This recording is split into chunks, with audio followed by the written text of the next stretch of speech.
Está começando mais um FECAM Debate Saúde. Eu sou Luísa Michels, sou jornalista aqui da FECAM e hoje eu estou aqui com o Elton Gandim, que é supervisor de saúde aqui na FECAM, e com o João Augusto Brancher Fuch, diretor de Vigilância Epidemiológica de Santa Catarina. Sejam muito bem-vindos. Hoje a gente vai falar um pouco sobre a dengue e sobre a vacinação no estado de Santa Catarina. Eu queria, para começar, que o senhor falasse um pouquinho para a gente sobre a situação da dengue no estado, né? Porque a gente tem um aumento de 20% dos casos em relação ao mesmo período do ano passado. Santa Catarina foi o segundo estado com maior número de óbitos, né? Também no ano passado. E aí, como é que a DIV está lidando com isso, né? Quais são as políticas públicas que estão sendo implementadas para conseguir superar isso?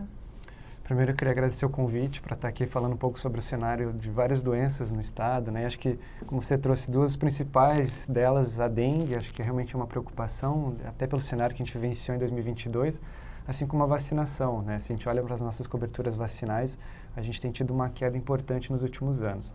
Mas vamos começar por dengue, já que a gente definiu esse tema, né? Realmente a gente sai do ano 2022 com um cenário o pior cenário que o estado já enfrentou na transmissão da doença. Ou seja, foi o maior número de casos registrados, mais de 83 mil casos confirmados de dengue, 90 óbitos pela doença, algo que a gente nunca tinha visto aqui no estado. Realmente somos um dos estados com o maior número de óbitos no ano 2022 e isso trouxe vários desafios, mas também trouxe bastante aprendizado. Acho que a gente conseguiu entender o que é uma epidemia de dengue. Até então nós tínhamos tido em torno de 20 mil casos no nosso pior ano, então a gente viu o que é enfrentar uma epidemia de dengue, viu a importância de preparar algumas ações, de capacitar os municípios. Então foi um ano também de muito trabalho. Então a gente estruturou basicamente a rede de serviços com capacitação para os profissionais de saúde, para fazer manejo clínico, a questão da controle vetorial, ou seja, a gente precisa melhorar. A gente só tem transmissão dessas doenças porque justamente a gente tem o mosquito Aedes aegypti, que está cada vez mais se disseminando pelos nossos municípios, cada vez mais municípios sendo considerados infestados, então a gente precisa fortalecer essas ações. E realmente, quando a gente fala em política pública, a gente está pensando numa ação conjunta, que envolve os entes públicos, a gestão pública, dos diferentes níveis de gestão, né, municipal, estadual e federal, mas também tem uma parcela importante da população. A população precisa estar envolvida nas ações, precisa estar participando, porque se um deixa de fazer as suas ações, certamente a gente não atinge o resultado que a gente gostaria. Então foi um ano que a gente também trabalhou muito com capacitação de profissionais, com controle vetorial, capacitamos as equipes, os agentes de combate às endemias que estão lá na ponta, nos municípios, ou seja, dando treinamentos, atualizando eles, trabalhando com ações que precisam ser intensificadas. E justamente todo esse cenário, a gente chega em 2023, já vendo um aumento, né? Claro que a gente ainda viu um aumento no número de casos notificados. A gente tem aí hoje um pouco mais de 1.000 casos notificados. Isso é um aumento quando a gente compara 2022 em torno de 20%. Embora isso não quer dizer que já sejam casos confirmados, são casos suspeitos que foram notificados. Mostra que os serviços de saúde estão suspeitando da doença, mas, por outro lado, mostra que a gente já pode estar tendo uma transmissão importante da doença. Então, esse é o primeiro alerta, ou seja, a gente já viu um aumento das notificações comparado ao mesmo período de 2022. Então, esse é o primeiro alerta para mostrar que a dengue não deixou de existir, né? A gente falou muito nos primeiros meses de 2022, aí vem aquela queda até pela questão climática, parece que some dengue, mas justamente a dengue está aí presente, a gente precisa trabalhar ao longo de todo o ano e esse talvez seja um dos primeiros alertas em 2023. A gente começa a ver um aumento das notificações, isso pode indicar aumento dos casos nas próximas semanas, então por isso inclusive lançamos um alerta para todo o estado, né? Ou seja, a importância de reforçar as ações pelos municípios de controle vetorial, de atenção aos pacientes suspeitos, né? E também a questão de trabalhar com os profissionais de saúde. Acho que são 3 linhas de ação, né? Controle do vetor, vigilância dos casos e assistência aos pacientes. Então a gente lançou esses alertas e, claro, agora monitorando isso, as nossas equipes das gerências regionais de saúde estão em campo auxiliando os municípios tecnicamente, a gente acaba executando algumas ações, então apoio nos mutirões, aplicação dos inseticidas que é importante em alguns momentos,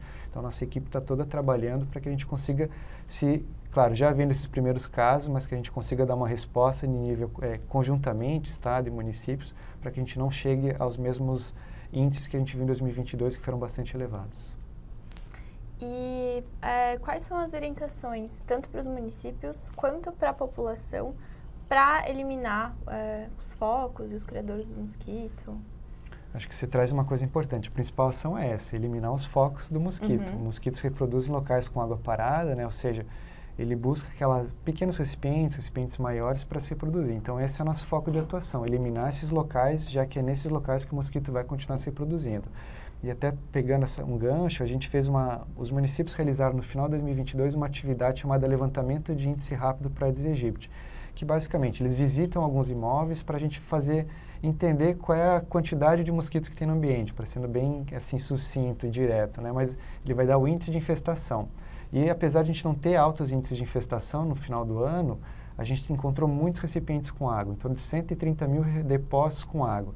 Que, claro, é uma proporção, a gente não visitou todos os imóveis, mas isso mostra que tem muita coisa no ambiente ainda. Então, a orientação para os municípios a gente tem uma estratégia operacional pactuada no Estado, com as secretarias municipais de saúde, fortalecer essas estratégias operacionais. Então, contar com o número suficiente de agentes de endemias, fazer as visitas aos imóveis, fazer o monitoramento das armadilhas e pontos estratégicos, enfim, estabelecer aquelas ações do poder público, buscando eliminar criadouros, fazer o tratamento químico com os inseticidas fornecidos pelo Ministério da Saúde. Então, colocar isso em prática, fortalecer isso e até mapeando as áreas de maior risco, ou seja, áreas que eu vi mais focos, áreas que eu vi mais casos, direcionar a equipe para essas áreas, fortalecer as ações para você realmente conseguir evitar a transmissão, até mesmo conter uma transmissão. E para a população, talvez o principal alerta quando a gente fala do mosquito Aedes aegypti, parece que é uma coisa muito distante de Santa Catarina. Então, quando a gente fala de dengue, é uma doença do Sudeste, do Nordeste. Então, acho que é primeiro quebrar esse paradigma, né? Dengue é uma doença de todo o país e cada vez mais no sul do país. O sul do país mudou seu perfil, até mesmo pelas questões climáticas, pelos hábitos da população, ou seja, o mosquito vem para ficar. A gente não vai conseguir eliminar ele, erradicar ele, mas a gente consegue controlar. Então, esse é o primeiro ponto para a população, lembrar que o mosquito está presente em muitos municípios catarinenses, pelo menos 142 já são infestados, é um número significativo, e até se a gente faz uma retrospectiva aí dos últimos 5 ou 6 anos, a gente vai ver que isso realmente mudou muito, a gente saiu de em torno de 10 municípios infestados para 142, então é um salto, então o mosquito está presente. Então é isso, é olhar para as nossas casas, eliminar aqueles hábitos que a gente acaba tendo, mas é só pratinho de planta, a água vai secar daqui 2 dias, mas eu tenho aquela caixa d'água para guardar a água da chuva, porque eu quero regar.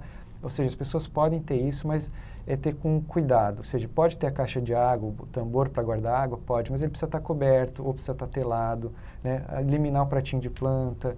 Ou seja, esses hábitos básicos que a gente precisa estabelecer. Às vezes é aquela caixa de água que está lá em cima do teto, que ninguém vê, mas a tampa está quebrada, está rachada, está empenada. Mosquito, a gente está falando de mosquito pequeno, de menos de 1 centímetro, que se entra em qualquer brecha para depositar os ovos, ele procura vários depósitos para colocar seus ovos, até como um instinto de sobrevivência.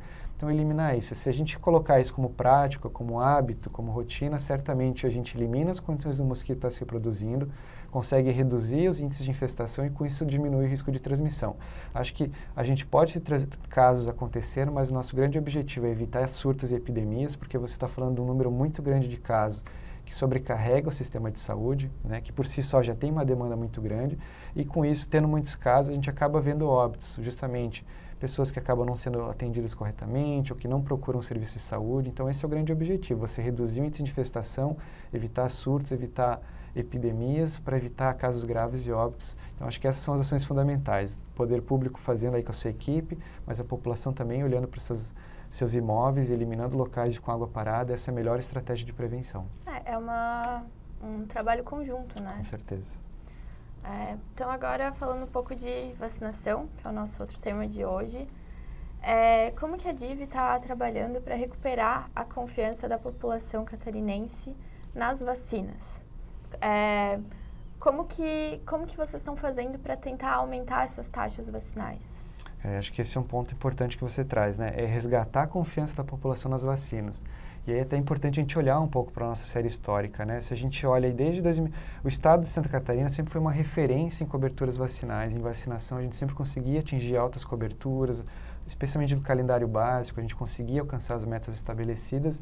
E realmente desde 2016 a gente começa a ver uma queda nas coberturas. Ano a ano, isso reduzindo gradualmente.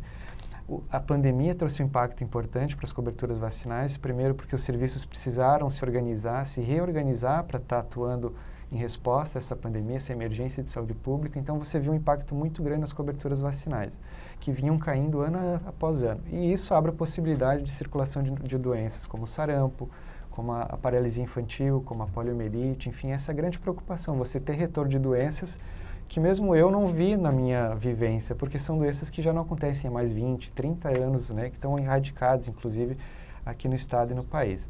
Então, a gente começou um movimento já, até mesmo com a vacina da Covid-19, ou seja, de pensar estratégias em conjunto com os municípios para que a gente conseguisse fazer esse resgate das coberturas vacinais, conseguisse trabalhar com a população. Então, acho que a primeira ação é informação. A gente trabalhou muito com divulgação de informação, especialmente em redes sociais, né, campanhas de comunicação também, mostrando a importância da vacinação, que as doenças deixaram de existir por causa da vacina. Justamente parece que a gente deixa de vacinar porque não vê as doenças, mas foi a vacina que não fez que essas doenças não circulem mais. Então, certamente, a gente trabalhou muito com comunicação para que a gente conseguisse disseminar a informação e acho que esse é um momento importante para a gente discutir também e conseguir circular com as equipes dos municípios. Então, outro ponto é capacitação, capacitando mais profissionais para estar em salas de vacina, com os profissionais, para que muitos profissionais tivessem condições de orientar corretamente sobre a vacinação. A gente está falando de um calendário básico que há 30 anos atrás tinha poucas vacinas, tinha 4, 5 vacinas, para um calendário hoje de 18 vacinas. Então, você tem um aumento da complexidade do calendário vacinal, mas, por outro lado, são mais doenças que a gente está protegendo, especialmente as crianças. Então, trabalhamos muito com capacitação também, para que a gente conseguisse ter profissionais capacitados.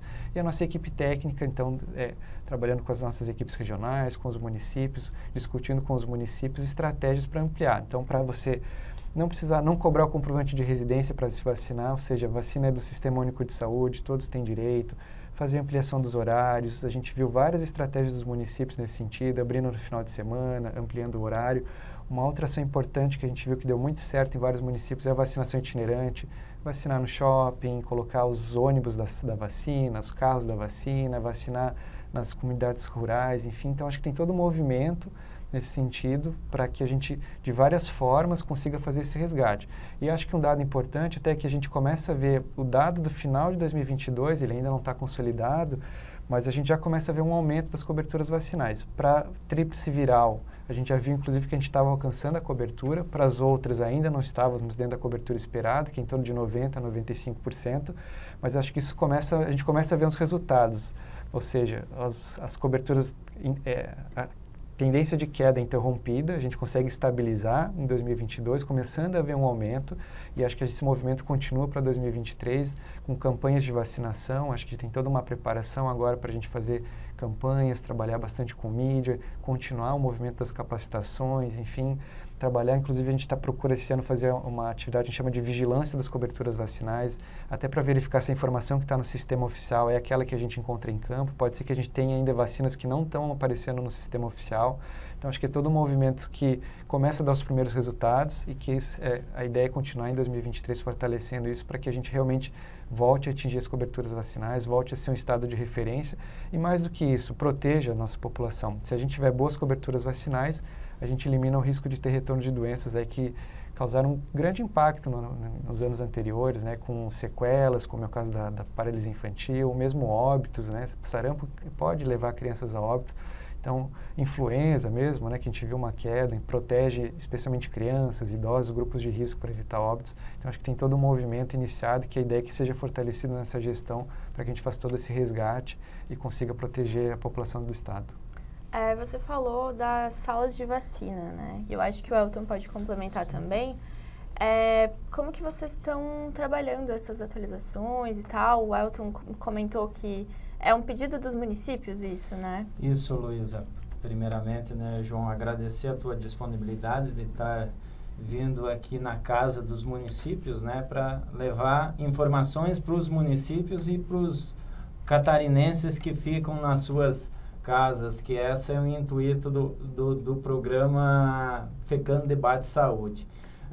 João, à frente da DIV, na sua gestão, qual que é o desafio que você, neste início de nova gestão, você está verificando?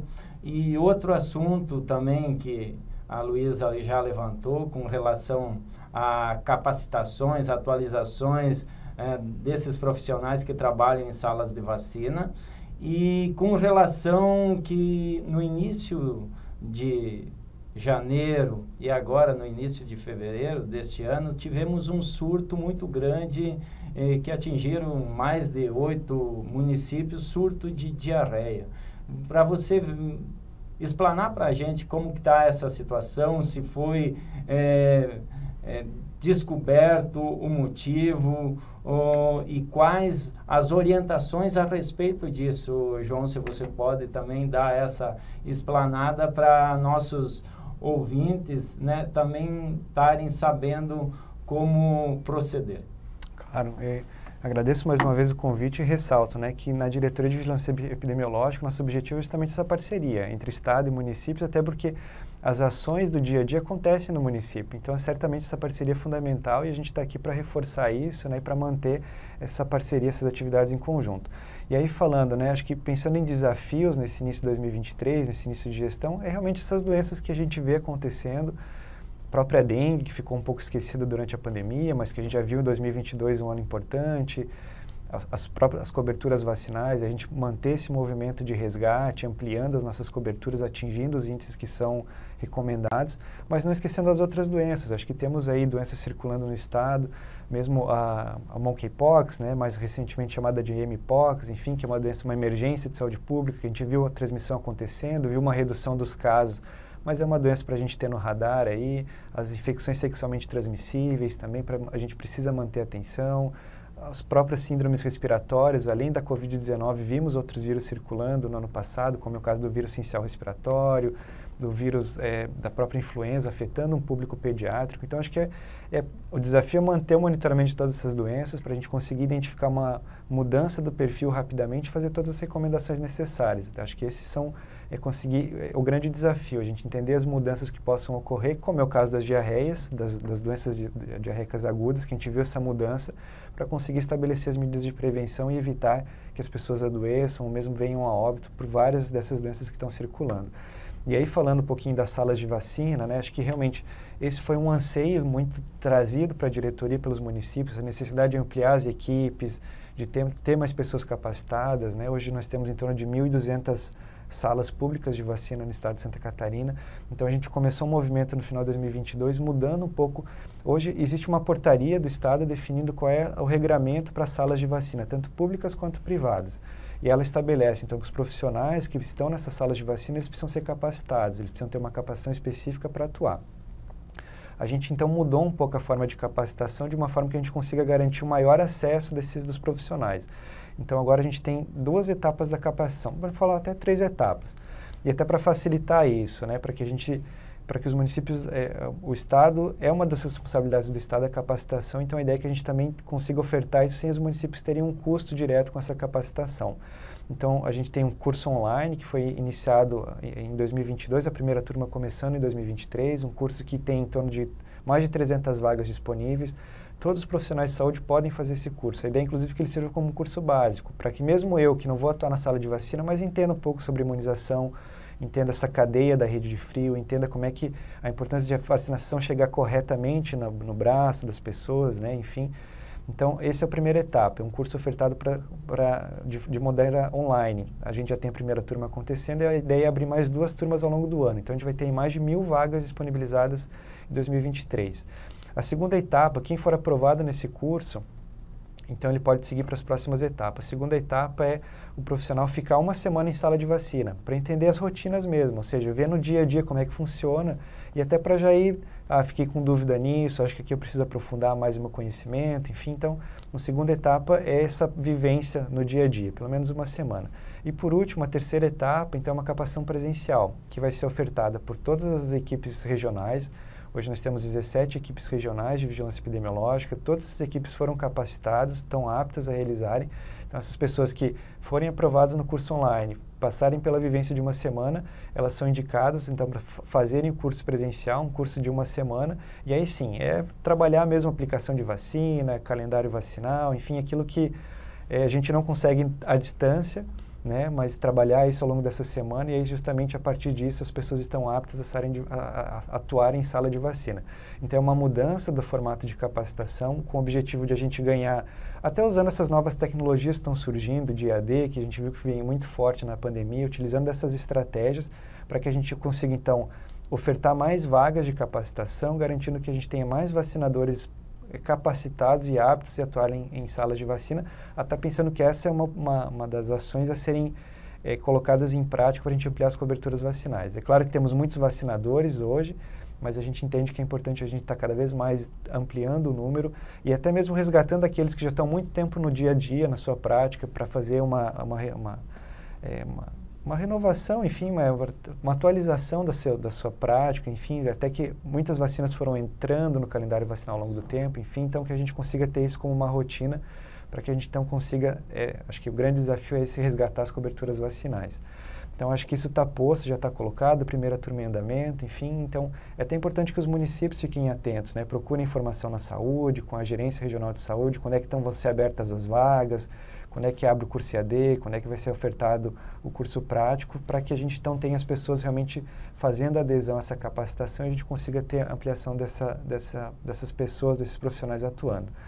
E aí, então, saindo um pouco da vacina, né? Mas falando realmente das doenças diarreicas agudas, isso realmente foi uma mudança. Se a gente olha toda a série histórica aí do Estado, a gente viu um aumento importante das doenças diarreicas agudas, né, que estão acontecendo no Estado. Claro que hoje muito mais focados no litoral, mas a gente começa a ver outros municípios relatando aumento também, especialmente na região sul agora, também na região oeste.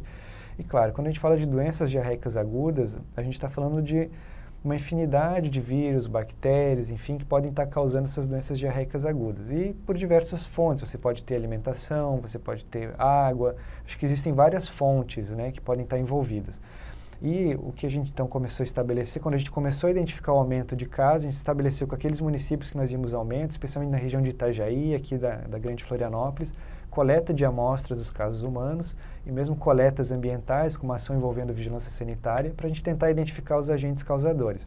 E a gente começa a ver com os primeiros resultados que realmente a gente tem muitos casos com o norovírus, que é um vírus, então, que pode estar envolvido nessa cadeia de transmissão. Embora a gente está aguardando outros resultados, porque pode ser que ele não seja o único agente causador dessas doenças diarreicas agudas. Então, a gente já tem um resultado preliminar, entendendo que o norovírus está envolvido nesse aumento de casos, buscando mais informações agora, mesmo os resultados das demais coletas que foram realizadas, para a gente entender se há outros agentes envolvidos, também fazendo coletas ambientais, e não só a saúde, né, o próprio Instituto do Meio Ambiente, a Casam, você tem amostras ambientais de balneabilidade acontecendo, para tentar fazer essa relação de ambiente, né, o que pode estar acontecendo no ambiente, que está levando a esse aumento das doenças diarreicas agudas. Acho que a gente pode ter um aumento dessas doenças por vários fatores, acho que não pode dizer só que é um ou outro que está causando isso. A gente pode ter vários fatores envolvidos nesse aumento das doenças diarreicas agudas, e aí por isso talvez até é importante reforçar que a gente sabe as medidas de prevenção. E a gente, especialmente nesse verão, nesse momento de verão, de férias, a gente relaxa, né? Então a gente não se alimenta corretamente, deixa de lavar as mãos, não toma água, enfim, então é importante lembrar dessas medidas também, porque isso faz toda a diferença. Então, ingerir água de fontes confiáveis, e às vezes a gente toma a água da fonte confiável, mas o gelo não é de uma fonte tão confiável, né? Se alimentar com locais inspecionados pela vigilância sanitária, manter os alimentos armazenados corretamente, enfim, então acho que tem várias medidas. Lavar as mãos é tão importante, né? A gente falou tanto disso na Covid-19, é super importante também para as doenças diarreicas agudas. Acho que estabelecer essas medidas de prevenção que certamente podem ajudar a evitar que esse número de casos aumente ainda mais. Mas acho que esse é um ponto que a gente já identificou, ou seja, viu esse aumento, já conseguiu identificar que estava mudando a curva, né, e conseguiu estabelecer várias medidas para tentar identificar quais os agentes envolvidos e estabelecer as medidas de prevenção oportunas. Muito obrigada pela tua presença, Elton, João, e a gente fica por aqui com mais um FECAM Debate Saúde.